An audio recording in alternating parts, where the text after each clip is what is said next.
All right, good morning. Today we are going to create a pattern and then have it repeat 4 times and fill up this image. Again, working on my blocks, loops, not so much a variable today. So you can see these are the my blocks that I use. I ended up not using one called move over. I used these 3 right here and then kept doing that. Move 2 coordinates.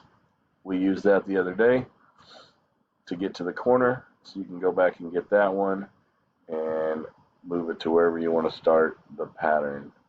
So what we're doing is we're having it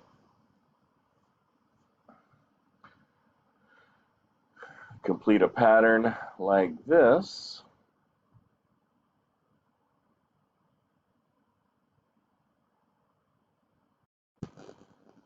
Okay, so we have it complete this pattern 1 time, and then you have it turn, change color, do it again, turn, change color, do it again, turn, change color, do it again, and it ends up looking like this.